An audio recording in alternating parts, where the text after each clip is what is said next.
The cab ride from Inchin to the heart of Seoul had been long and silent, just how Lauren James liked it. As the car pulled up to Sangdae Lux Hotel, South Korea's top luxury tower, she let out a low whistle under her breath. "Bougie as hell," she muttered, stepping out. Her hair pulled into a high bun, sunglasses perched atop her head, and a week's worth of travel fog still clinging to her. She wasn't here to impress anyone.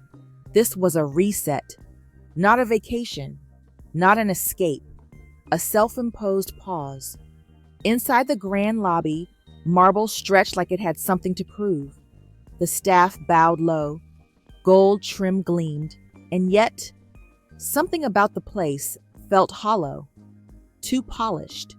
She approached the check-in counter, passport in hand.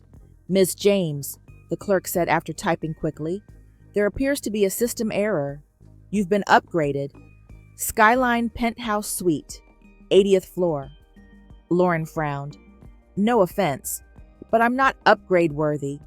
I booked the smallest room with the smallest view and the biggest price I could justify." The receptionist bowed slightly, flustered. "It's complimentary. Just for tonight. Tomorrow we can transfer you, if you wish."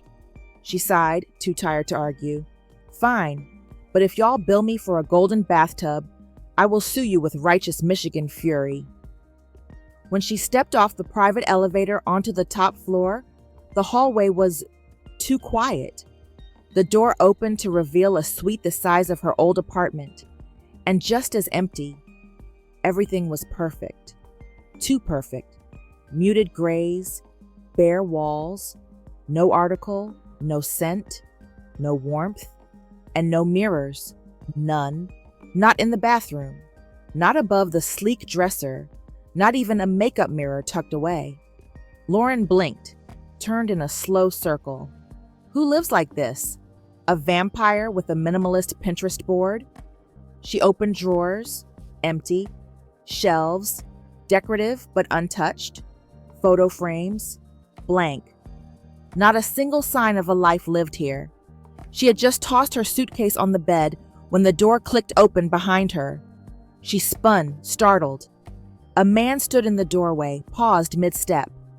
He was tall, sharp-suited, and radiated control, like someone who never walked into a room and not been the most powerful person in it. He froze. She stared, then narrowed her eyes. "Unless you're housekeeping in Armani, you're in the wrong suite." He raised a brow. "This is my suite." "Well," she said, crossing her arms, "according to Sangdae Lux's dysfunctional booking system, it's mine for the night." A long pause. Then, to her surprise, he didn't argue. "I'm sorry for the intrusion," he said coolly. "Enjoy your evening." And just before he turned to leave, she added, "You smile like someone practiced it in the mirror, then took the mirror down." He stopped, but didn't answer, didn't correct her, didn't defend himself. He just nodded once, like her words had landed somewhere deep, and walked away. Downstairs, in a private surveillance room, Ho Sung sat alone, eyes on the monitor replaying the encounter. Lauren's image paused mid-expression, her head tilted, her sarcasm sharp, her presence unaffected. He leaned forward and rewound the moment, again and again. "You smile like someone practiced it in the mirror, then took the mirror down." It echoed more than it should have, and for the first time in weeks, the glass of whiskey on the desk went untouched. Back in the suite, Lauren sat cross-legged on the couch, staring out at Seoul's nightscape. The city buzzed below, bright and beautiful, but her eyes were somewhere else. She pulled out her sketchbook, flipped to a blank page, and began to draw. Not him, but the feeling. The strange emptiness. The silence that wasn't quiet. She didn't know it yet, but she had just collided with a man who had bled silently for years, until now.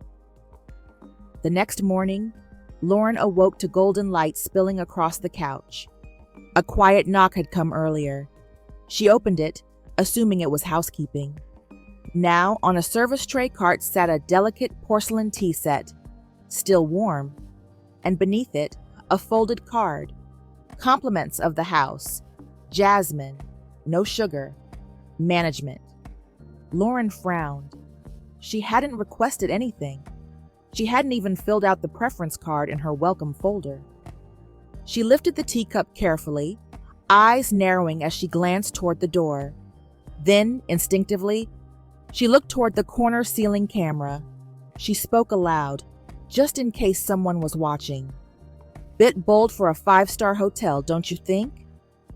And somewhere, down on a monitor screen in the security office, Ho-sung smiled. He stood in the observation room again, arms crossed, watching the monitor. The camera angle from Suite 801 caught the moment Lauren lifted the cup, sniffed, then smiled faintly. No bows, no flattery, just her being. He didn't know why he cared that she liked the tea, but he did. Later that day, Lauren decided to explore the upper levels of the hotel. A few doors down from her suite, she found an unmarked corridor.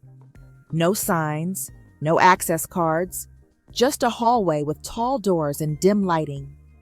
Curiosity tugged harder than etiquette. She stepped in quietly and had only made it a few feet when a sharp voice stopped her. "That area is restricted." She turned, unsurprised this time to see the same man from last night.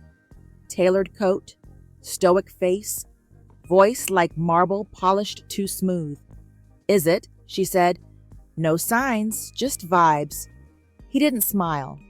"You're quite comfortable exploring places that don't belong to you.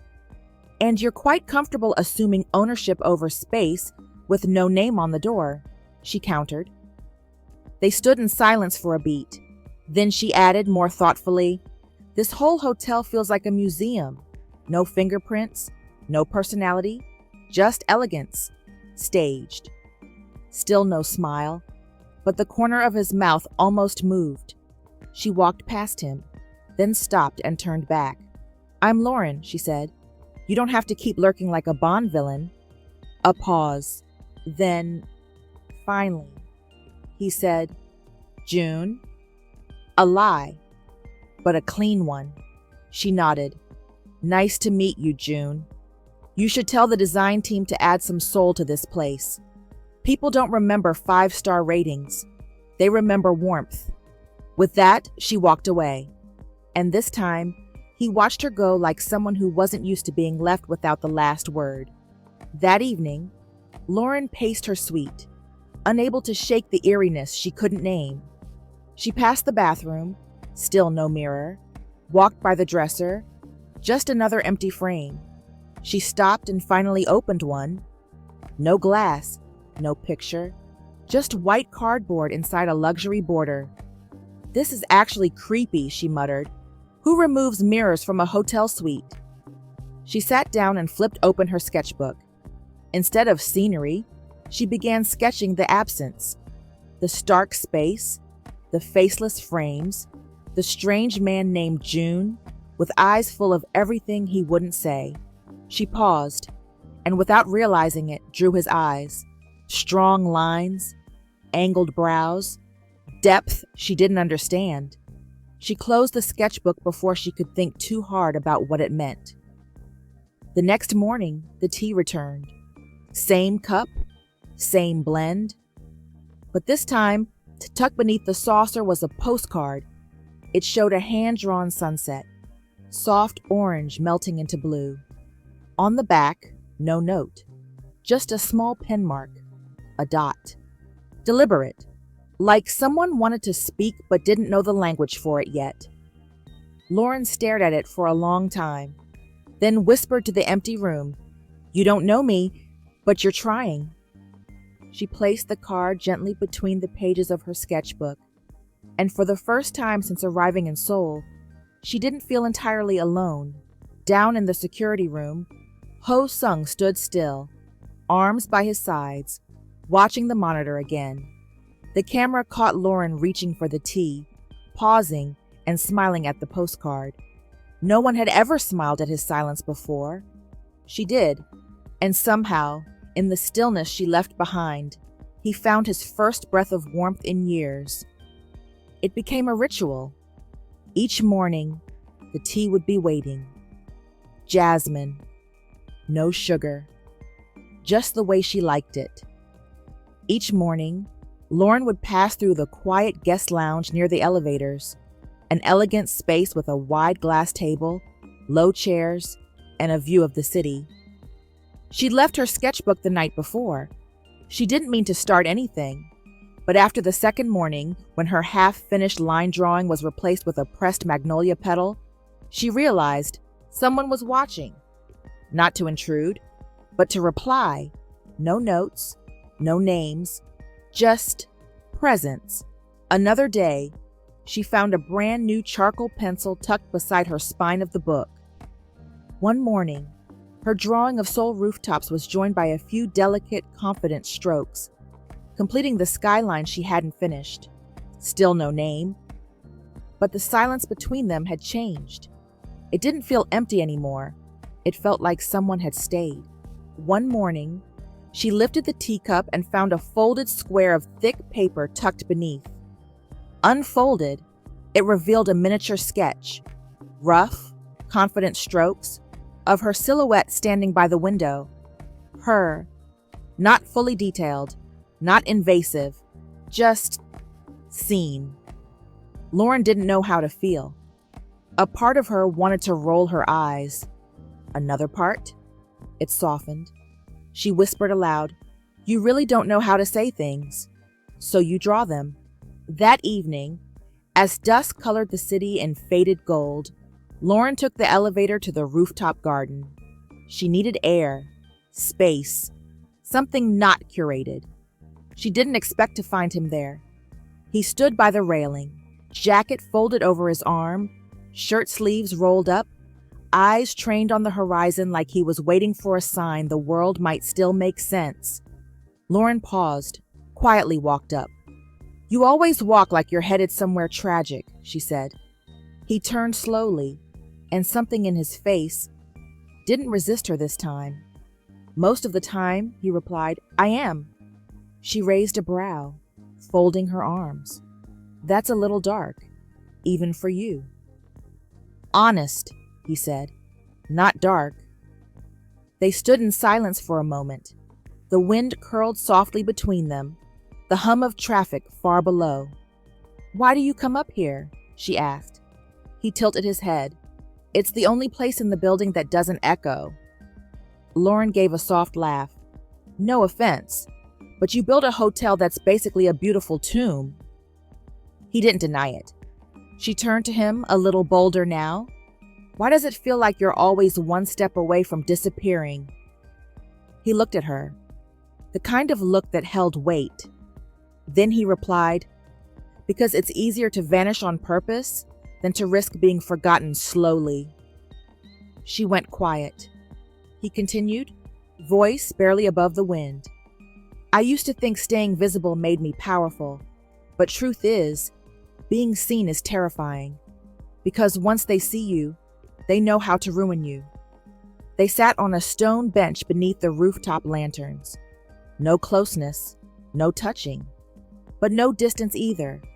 For the first time, it felt like they were both just people.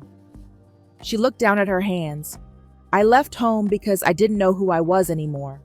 Everyone thought I had this perfect life, teaching art, planning a wedding, hosting little wine nights, but I was faking it." He glanced at her. "I broke off the engagement myself," she admitted, "before he could, because I think deep down, I knew he didn't love me. He loved the version of me I presented to the world." A pause. She gave a sad smile.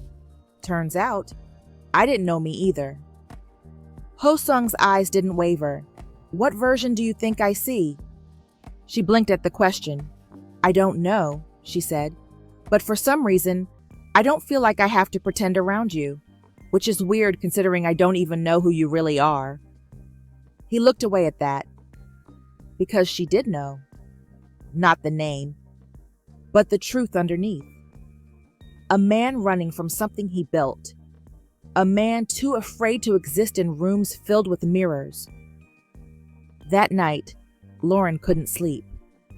She wandered down to the mezzanine cafe for some warm milk and overheard 2 employees murmuring near the vending machine. Is it true he still lives here? I heard the founder's son never left, just walks around under a different name, like a ghost. After what happened, I'd disappear too. They laughed softly. Lauren stepped into the light and the voices vanished, but the whisper stuck, like a ghost. Back in the suite, Lauren stared at the mirrorless wall, then down at her sketchbook. The page was still open to the sketch of his eyes. Almond-shaped, weighted, kind and haunted. She whispered to herself, "You're not some tea-sending stranger." She finally reached for her phone and typed into the search bar, "Sangdai Lux Founder's Son Scandal." A name appeared in the first result, Yoon Ho Sung. There was a black and white photo of him from years ago. The hairstyle was different, but the eyes, the same. In the surveillance room, Ho Sung sat staring at a paused image of Lauren on the rooftop. She had closed her eyes that night, let the wind touch her face, let herself be still. He hadn't spoken for years. Not like this. Not to anyone. But tonight, with her, it hadn't felt like bleeding. It had felt like breathing, and he didn't want to disappear anymore. Char. Lauren sat at the desk in Suite 801, the soft hum of the city outside barely reaching her ears. Her laptop glowed softly in the dark. The article was short, cold, and brutal. Yoon Ho Sung resigns amid ethics scandal. Sources say he took full responsibility for the internal breach. Anonymous tip? He always did protect everyone but himself. She clicked the photo. Black and white. His face was more youthful, but the lines were already forming around his eyes. The kind pain doesn't wait for time to etch. The caption read, "Former CEO of Sangdai Lux, heir to the Yun family empire." Her thumb hovered over the screen. She whispered to no one, "You're him." She found him where she knew he'd be. The rooftop. The city below pulsed with life, but up here, it was just the 2 of them again, as if fate had placed them on the highest ledge of their own separate truths. He didn't turn when she arrived, just stared out over Seoul, silent. Lauren stood beside him for a moment, then spoke gently. "You lied to me." Still no movement. "You're Yoon Ho Sung." He closed his eyes. That was the only answer she needed. "You knew I would find out." He nodded once.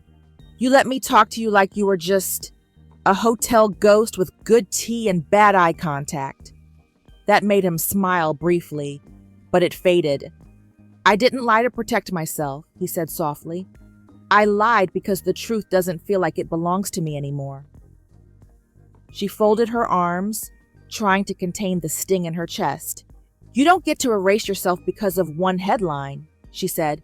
"Not when there's still breath in your body." He finally turned to her, and now she saw it.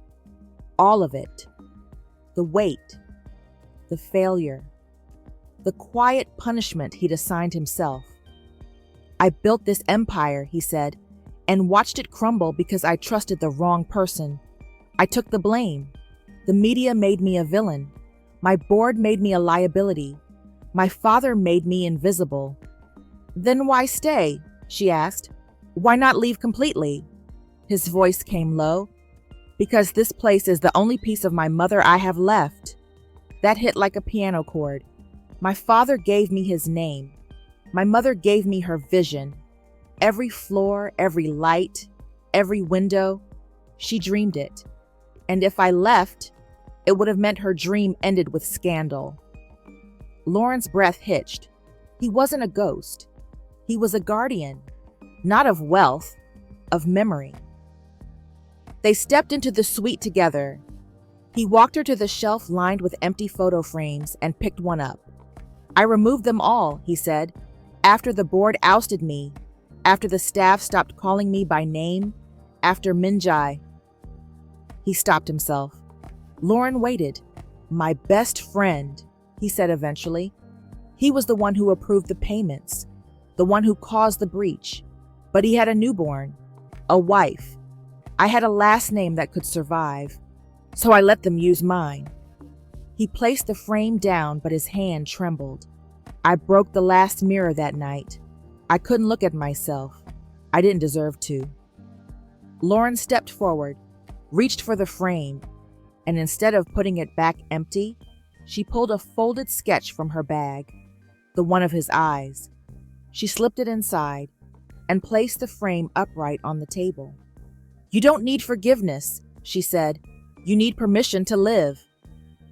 Ho Sung sat down slowly, his voice no longer steady. I've lived in this suite for 2 years. I watched the company run without me. I sat behind glass. I watched people pass through this hotel, smiling, winning, moving on. And I just existed. Lauren's eyes softened. You weren't living, she said gently. You were punishing yourself. He looked up at her. Then why didn't you walk away when you found out who I was? She hesitated. Then, because I know what it feels like to have the world admire you for being someone you don't even recognize anymore. A breath. Her voice dropped. I didn't walk away from you because you didn't scare me. You reminded me of the version of myself I used to lock in a closet just to make other people comfortable. And I stayed because you weren't the only one trying to find the exit from your own life. She moved to the couch. He sat beside her. Close, but not too close. She placed the silver frame gently on the table between them. This place, she said softly, it doesn't scare me because it's quiet. It scares me because I feel how much you're still hurting in it. Ho Sung looked down, his hands clenched in his lap. I'm trying to forget, he said. Forgetting isn't healing, she replied. A long silence. Then, quietly, you don't need to kiss someone to feel less alone, she said.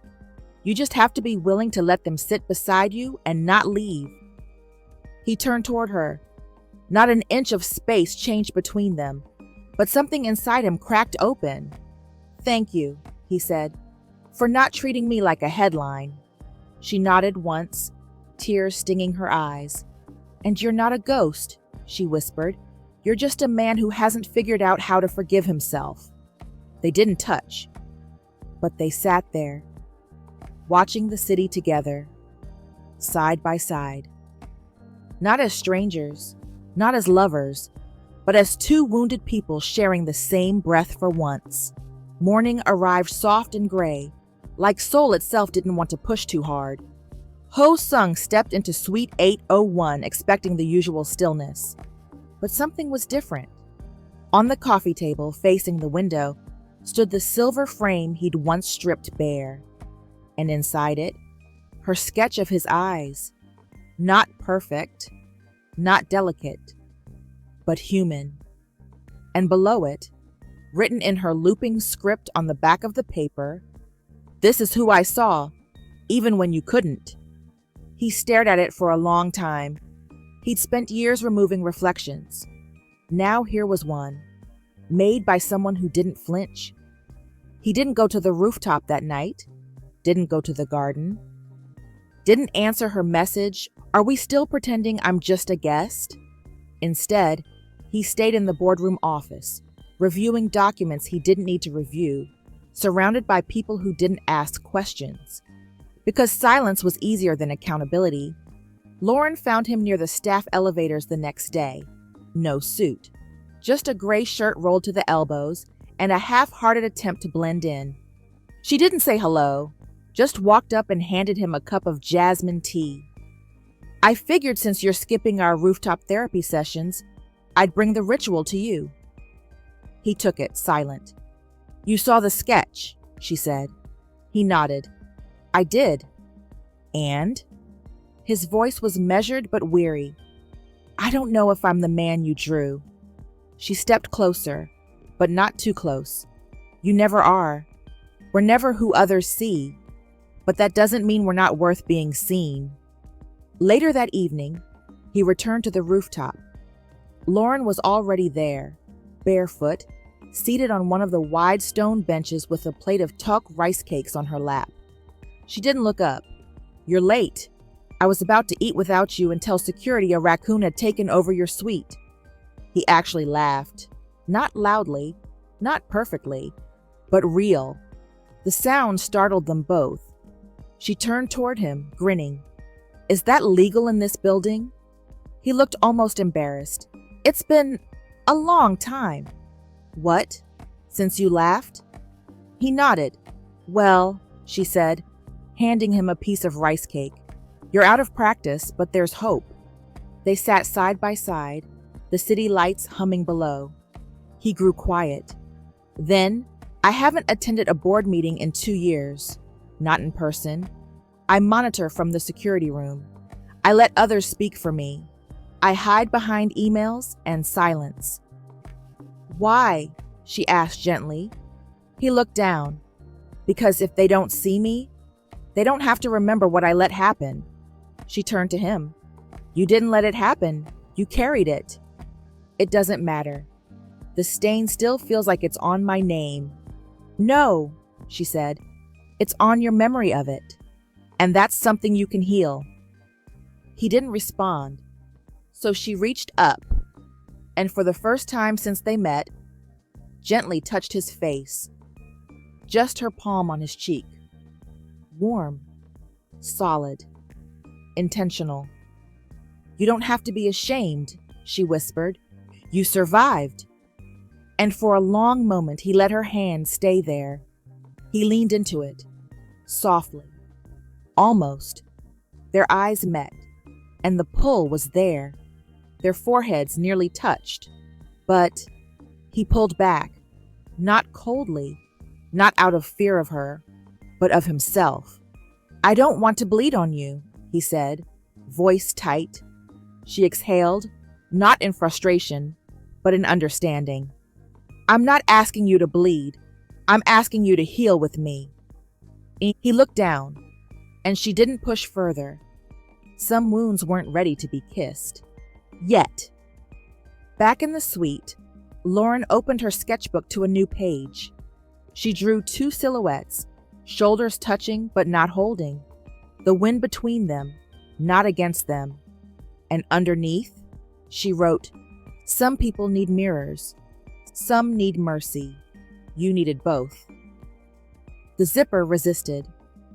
Lauren knelt beside her open suitcase, one hand pressed against the lid, the other trembling around a folded cardigan. She hadn't packed much, just the essentials. But now every item felt too heavy, too loaded with meaning. The scarf she wore the night he smiled for the first time, the charcoal pencil he left beside her sketchbook, the tea blend she grew to crave each morning, not for its flavor, but for its silence. She dropped the cardigan, pressed her palms to her eyes. Why does walking away from something good feel worse than staying in something broken? Later that morning, Lauren stopped by the lobby for a pastry and overheard 2 staff members whispering near the private elevator. They didn't see her at first. She's still here? She's pretty, but it's obvious. Just another passing woman. He won't keep her. Lauren's step slowed. She's temporary. They all are. She stood in the middle of the corridor, hearing the sentence over and over like static in her chest. Temporary, not unworthy, not unremarkable, just forgettable.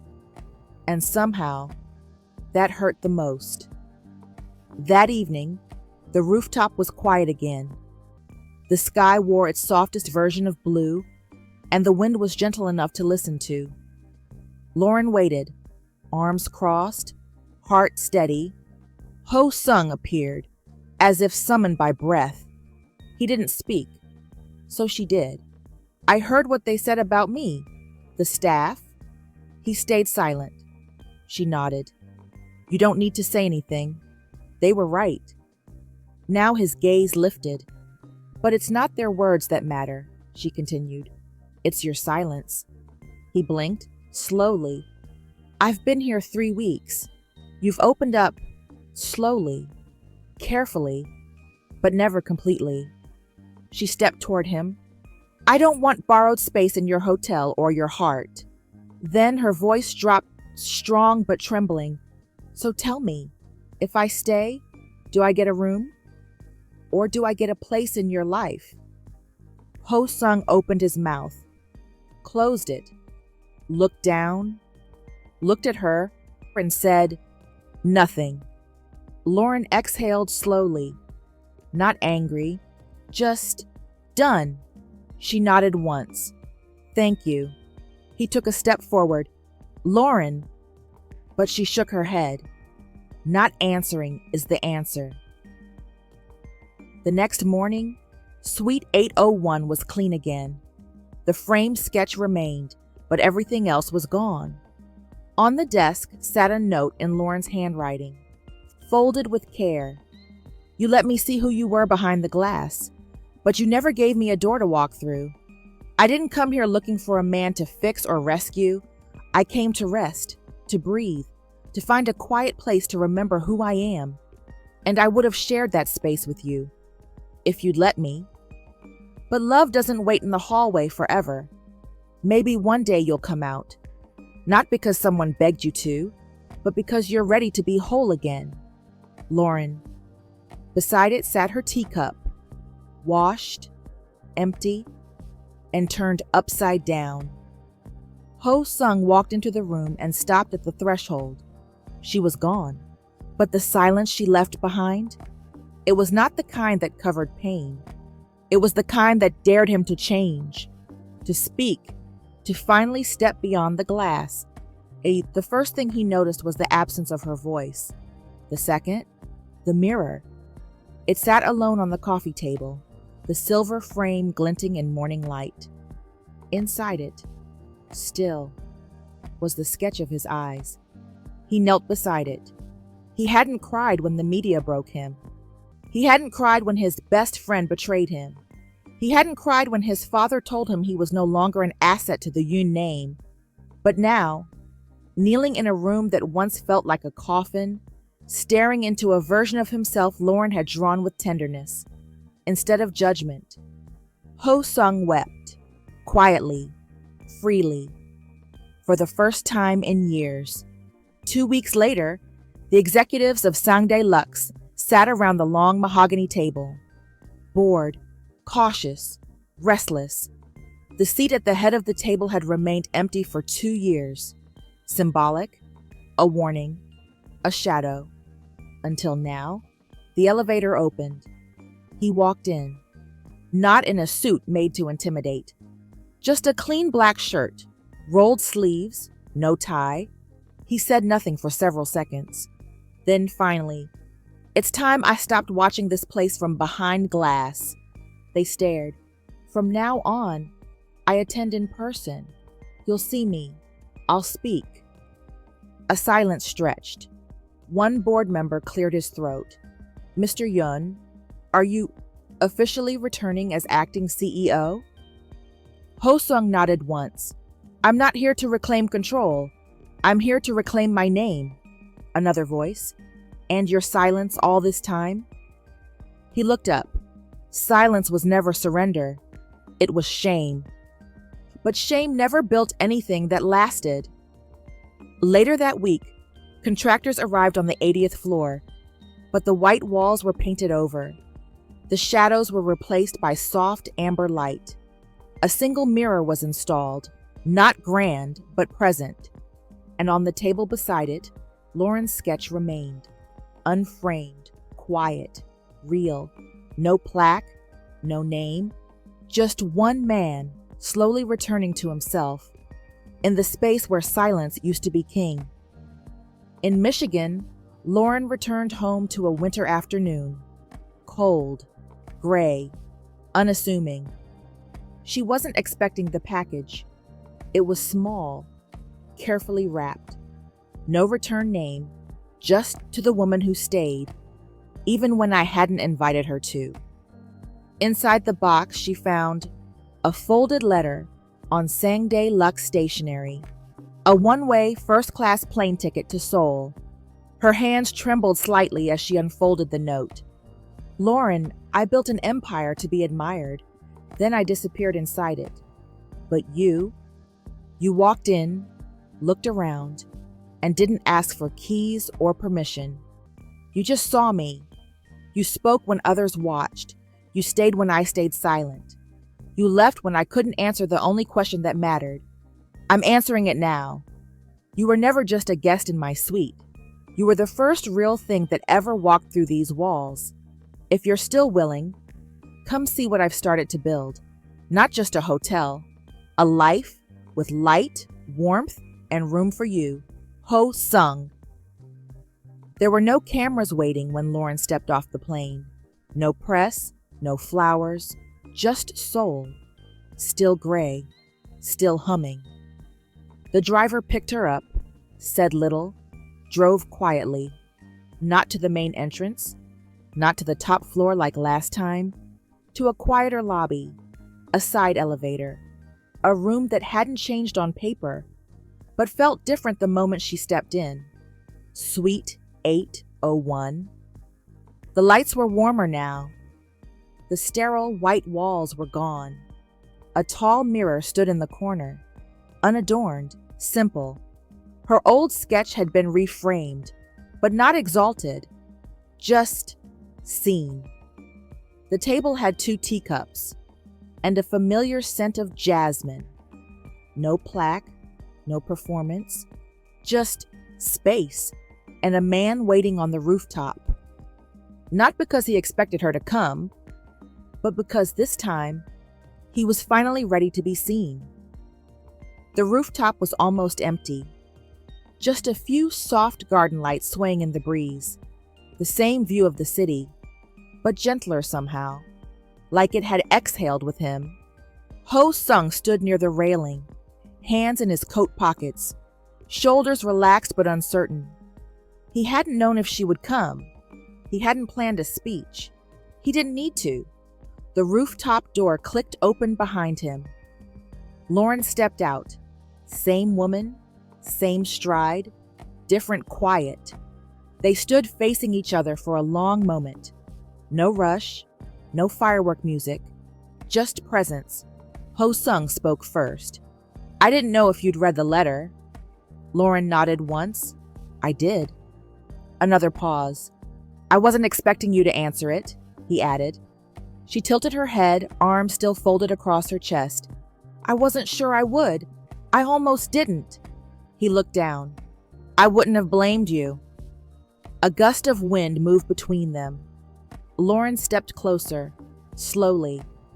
You didn't ask me to stay last time, she said. I know. Why not? His voice was low. Because I thought love meant hiding the worst of myself. And because I was still bleeding. She nodded. And now? Ho Sung met her gaze. Fully this time. I'm still healing, but I'm not hiding anymore. He reached into his coat pocket and pulled out something small, a silver chain with a simple pendant, a round mirror, smooth and clear. No engraving, no symbol, just reflection. This isn't a proposal, he said softly. It's not a promise I'll never break, but it's the first thing I've ever held that didn't scare me to look into. He placed it gently into her hand. You didn't fix me, Lauren.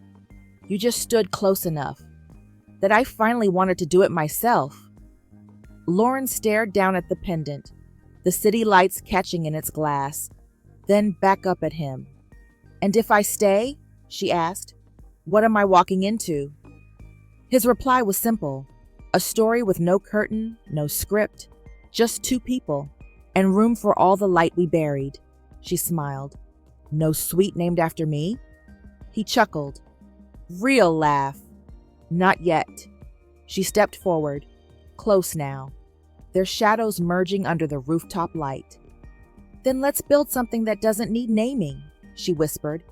Let's just be.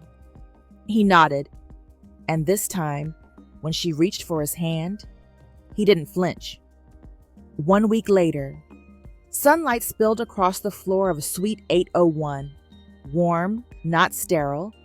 2 cups of jasmine tea waited on the window ledge, steam rising in slow spirals. Lauren sat cross-legged on the couch, sketchbook in her lap, pencil tapping her chin. Her curls were wild, her eyes focused. From the kitchenette, Ho-Sung stepped out, barefoot, sleeves rolled, reading glasses low on his nose. He paused, just to look at her, then crossed the room and kissed the top of her head. Not like he'd done it 1,000 times, but like it was new, sacred, chosen. Outside, the sky turned gold. Inside, no words were needed. The silence no longer punished. It rested. Lauren flipped her page. Ho-Sung sat beside her, close enough to feel the quiet joy between them.